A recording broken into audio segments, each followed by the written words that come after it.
guys, welcome back. I'm gonna start off by just saying sorry for the delay in the second video. I've had some hiccups along the road, including being horribly sick for about 2 months straight, which has been awful. I had some issues with my camera, which I now have a new one, and also some issues with my computer. It had an unfortunate date with a cup of coffee, and now some of the keys don't work. It's functioning, but it's tricky. So that's kind of caused some problems for me, but I'm getting a new one soon. I have to just wait for my OSAT money to come in and pay my school first, and then the remainder will be used to buy a new computer, which is great. So again, thank you for your patience. Thanks for coming back. Today, what I'm hoping to talk about is the Major Arcana of the tarot cards, which is made up of, I think it's 21 different cards? No, 22 different cards. Starting from 0 to 21, so 22 cards. On there, it's a lot of cards, and the reason why I want to break it down is that because, I mean, that deck's 52 cards, right? And you have your Minor Arcana, which is your suits, so you have your pentacles or coins, swords, cups or chalices, and wands. And those make up the Minor Arcana, and they're in obviously numerical order from ace or 1 to 9. So we will get to them, but I wanted to do the Major Arcana first because they're kind of the more unique cards. So what I'm going to do is I'll talk about the cards a little bit, their meaning. Hopefully I can figure out how to get the pictures up over beside me or up top somewhere so you can see the card while I'm talking about it, and hopefully it will make sense.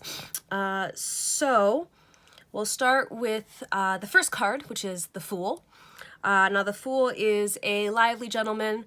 He's carrying a bit of a bag. He's got a flower in his hand. He looks a little carefree, and he is protected by luck. It's a bit of a lucky card here. You're a little naive, you're innocent, very spontaneous, maybe even reckless, but a symbol of new beginnings, because those are all kind of the things of new beginnings. You're taking a risk and you're hoping that there's a good turnout on there. So he's a cute little card, and he's always a nice one to see in your reading. The Fool is followed by the Magician. Now the Magician is a facilitator. When we think about magic in the spiritual sense, be you a witch or magician or warlock or wizard, or however you choose to identify your practice and your craft, you facilitate, you start things. He also enables one to use their talents. So when you're seeing this card in your read, you're talking about what are your abilities, what are the things you're good at, that you're skilled in, and he is representing the bringing of those forward, that those are your strengths. Also a card that represents power, obviously. Followed by your Magician is your High Priestess. In a lot of polytheistic faiths, you see priestesses. Roman and Greek had priestesses. In modern Wicca, you see priests and priestesses. I don't know of them in any of the monotheistic religions per se. I know that some churches have female ministers and pastors, but I don't know if they qualify as priestesses. That's just my lack of knowledge of their religions, but she is a symbol of wisdom and intuition and good judgment. So she's very educated. She knows how to think things through. She is reason over instinct. So when you encounter something, she's a symbol of thinking your processes through, not letting your emotions override everything, and making smart, carefully calculated decisions. So that's also a really nice one to see in the list. And then followed by that is the Empress. Another female symbol. Empresses were married to emperors. They were, highest level female in the ruling party, I guess, would be the way to kind of explain that. And she is a symbol of self-care, beauty, abundance, but also maternal influence. So she can be a little superficial, maybe a little materialistic, but also that maternal instinct, that nature, or not nature, the nurturing behavior of women, you know, that we want to nurture. And men can have that as well. In a read for a man, that may indicate that either he is very strong or maybe needs to express that more, as a possibility, but she's very, you know, that embodiment of the feminine kind of thing. So, and then she's followed by the Emperor, who would be her partner in all things. And the Emperor represents power, action, leadership, stability, authority. It's a very masculine card. So as her counter to being nurturing and a little materialistic, the Emperor is the controller. He is the director of where things go, and again exhibits very traditional masculine traits on there. Following that, we have the Hierophant, which I believe, and I will definitely double check on this, I believe the Hierophant is similar to like a pope and is a spiritual religious leader, as the card does represent being a teacher, spirituality, and tradition. So the Hierophant is carrying on those traditions, providing, you know, the history of it, why we do what we do, and is a guide. So a Hierophant, pope, similar kind of spiritual religious leader on there, and so a very religious guide. Kind of a interesting diversion from what one would consider maybe a very conservative looking card. We get to the Lovers, and the Lovers are obviously love, union, harmony, but also temptation, desire, and difficult choices. We like to think of the Lovers as always being a very happy card and like, oh, you're gonna find love and you're gonna have this great union. But there's other things to it. Desire, although a good thing, can be not so great. More so the difficult choices. With love and harmony and unity comes sacrifice. There are things you have to give up. And so you have to be prepared to, you know, do I want to take that job in that new city, or do I want to stay with my potential partner? So it represents something a little bit more abstract than just, oh, love and lovers and sex and things like that. I'm sorry about the sniffling, guys. I'm still getting over being sick, so bear with me on here. And then almost another like weird divergent, we jump to the Chariot. The Chariot is about control, victory, command, and outer strength. So a very physical card in that sense for the reader in their spread. And going along with that comes strength. And the Strength card represents, again, courage. There's patience, compassion, and inner strength. So this is a more emotional, less physical, more abstract card. In the sense, so the two cards kind of together, you have your physical manifestation of strength and you have your inner manifestation of strength. So, oh, okay, I can breathe. The next card we have is the Hermit, and he represents introspection, isolation, listening to your own needs, and even loneliness. Again, a lot of cards are going to have positive and negative meanings because, again, what they're representing does depend on where they are in your spread. So that's why there's an interpretive aspect to tarot reading.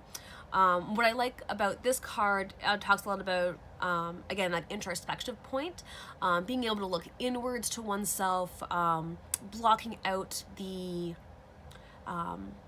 outside influences, the outside emotions, the outside opinions, and looking inward and saying, okay, what is it that I need? What is it that I want? What is it that I believe? But again, too, loneliness. If you spend too much time inwards and you don't have those connections, those relationships, that cannot always be a good thing too, because then you don't have perspective. So it works two ways there. Following our Hermit, we have the Wheel of Fortune, which I believe appears in mythology. I think I want to say Greek mythology, but I could be wrong, could be Roman. I will double check that for certain, and I will put a little footnote on there. But But your Wheel of Fortune talks about achievement, but that also every achievement has a cost. So yeah, I've worked really hard to save all this money to buy a house, but at that expense, I've not been social with my friends and I've neglected those friendships. So there's always a give and take. You have a good, there's going to be a bad. There's a positive, there's a negative. It also talks about the life cycle, so talking birth all the way to death. Also, it talks about change.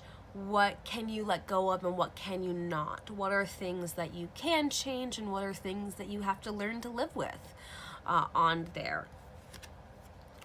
Following the Wheel of Life, we have Justice, and a very similar symbol. I think in the American courts you'll see her standing, and she's called Lady Justice, but it is a woman with a sword and scales, not blind on the cards like she is in courtrooms, but still, we know that this card represents justice, truth, and effects of action. So, you know, when you do something, what is the effect of that? What does that do to others around you and you yourself? On there, it's a very iconic symbol. Like I said, you see it in the court systems in North America, in the US, I think in Canada we have it as well. Although I'm not certain, I've never been to court, so yeah, so I don't know if they use it in the UK or Europe or anything like that, but very upfront symbol. This one is not really too open to interpretation. It's about the justice and the truth. This is what it is. Following Justice, we have the Hanged Man. He is about self-sacrifice, letting go, and change in the sense of change being a kind of death. So he is hanging upside down, not by his neck, so it's not a death card in the sense that the character is dying. He is hanging by his ankle or his foot on there, but it is a sort of death. Things change, your perspective changes, and then the way you used to think dies in that sense, but also that the old must die for the new to grow. So, very similar to death and about change, but more about self-sacrifice. You have to give up something for that change to happen. And of course, following that in the same line again, two sides of one coin, is death. Popular culture loves to play this card in movies as the bad omen, something evil and death is coming to get you. And that is not what this card represents at all, and I find that actually really frustrating. This card is again about change. Usually a major change, something drastic that's really going to affect you. The Hanged Man can be more minor and generally more personal. This is going to be something very exterior, be it a birth or a death, be it a marriage, be it a new job, a changing of location of where you live. It's very outwardly. With the card though, and I think where the negative omen aspect comes from, is that this change is not going to be an easy change. This change is going to have some hurt and some pain that you're going to have to work through as you go through it.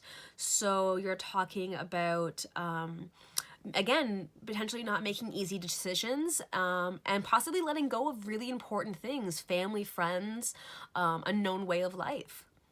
So, but not an evil card. Please, please don't think it's an evil card when you see it.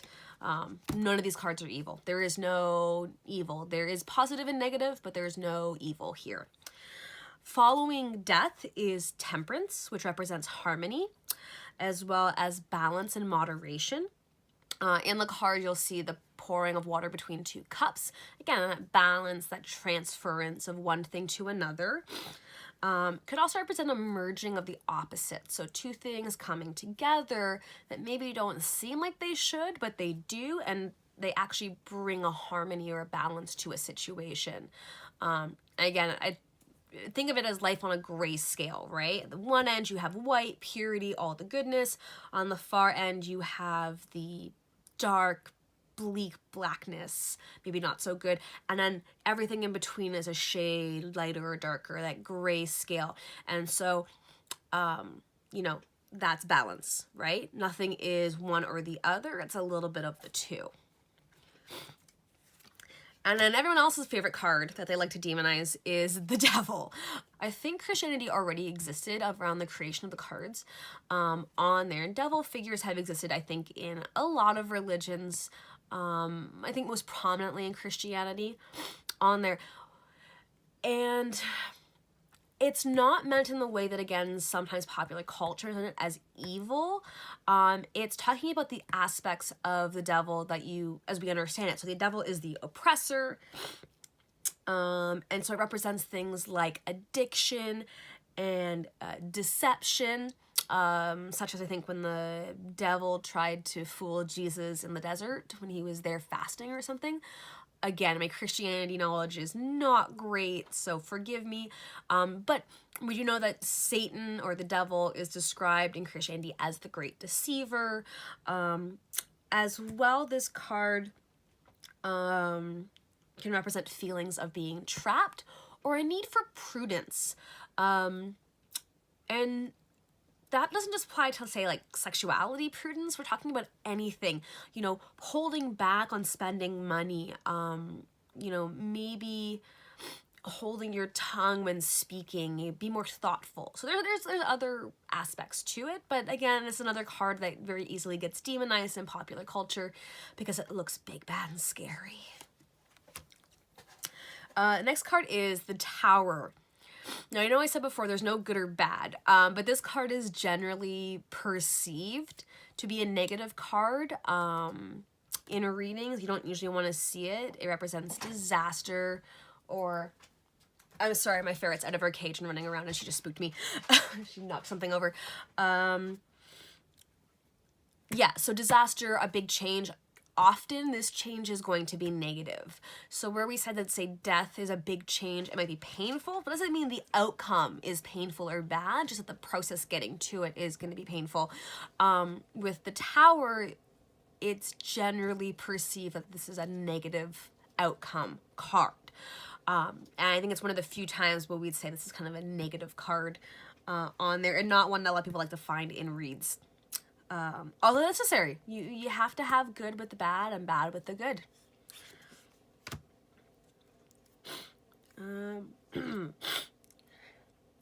Okay, so the next card is the Star. And the Star represents things like hope, faith, respite, renewal, and it's a light in the darkness. Stars were used for navigation. They were believed to be the gods looking down on us and guiding us in pagan cultures. So the star represents that sort of, you know, guiding light when you're lost in the darkness, which I think is always a really pretty image and a really pretty way of looking at what they are. As we know, they are big burning balls of fire. So light is definitely not wrong in its description of a star, but yeah, you think of the North Star, and that's your main directional guide in the world of travel, particularly by sea, and you can use it when you're lost. So stars are our guiding lights. Along with the star is the moon. Now, the moon represents secrets, illusions, fear, and anxiety, and tells us to rely on our intuition. The moon is a very feminine symbol in a lot of pagan practices. If you subscribe to any kind of Wicca belief or anything like that, the moon is the feminine on there. So again, we hold a lot of secrets. Women were very mysterious with, you know, childbirth and, you know, our weird menstrual cycles and everything like that. We're strange creatures on there, but also, you know, the moon can bring up fears at nighttime, scary monsters like werewolves on there. I always liked the secrets and illusions part of it on there, but yeah, hidden secrets of the moon. It's hiding the sun. It's hiding, you know, other strange things in the night. And then so obviously the moon is followed by the sun. So the sun, in respect to the moon, is more masculine, warmth, success, positivity, abundance, personal gain. And that's all really kind of makes sense. You know, the sun brings warmth and life and light. You know, we need sunlight to grow plants for harvest, and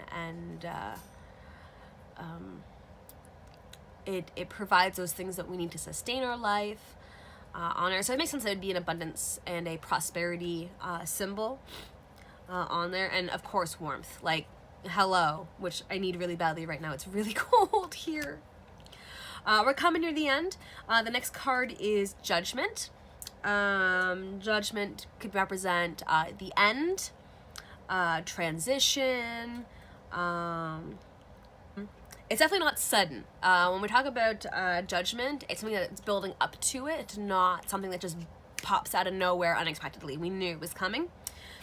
Also, logic over intuition. So instead of just trusting your gut, this is more I've used my head, I've looked at the evidence, and I've put some rationale behind what's going to happen next. And finally, the last card is the World. This represents completion, achievement, fulfillment, growth, maturity, all of those big kind of things that we need to go through in our lives. Understanding, really being able to look at something, a situation, and pull it all together. So that is the Major Arcana. As you can see, there's some overlap of symbolism and meaning on there. And again, when you're reading your cards and interpreting them, where the card falls in the spread and the surrounding cards will help with your interpretation. And we will be getting to that soon. I still want to go through the Minor Arcana. So what my goal is for the next couple of videos is we're going to go through the different suits individually, because again, that's a lot of cards and I don't want to overwhelm, and I don't want to make the videos too long. So we'll start with the Pentacles and work our way through the cards and their meanings, and then going forward from there, I'm going to do some sample readings, which I'm very excited about, and we will get on to those. All right, guys, thank you again for coming back. Thank you for watching my video. If you haven't already, please subscribe to my channel if you enjoy and you want to see more. I'll give you notifications as to when my next videos are up. If you liked the video, please please share with your friends so they can see if they may be interested. If you want to support me and what I'm doing, I also have a link to my Patreon page down below. And that is a way for you to help me continue to do this, allow me the time to be able to do it and keep my equipment up to date as well. And there's rewards for being a supporter. You'll get the chance to have readings done on there as well. And you'll get to kind of, depending on your tier of support, based on what you're comfortable giving, what you want to give, you'll get, you know, either more simplistic or more complex readings, or you'll have your choice of those. So I really hope that if you guys enjoyed this, you will like, comment, subscribe, support me. And if you have any questions, please feel free to leave comments. If you have any, you know, anything you want to share with me, anything at all, leave me a comment. I'm always happy to read them. And I will see you guys soon. And thanks again for coming and watching my video.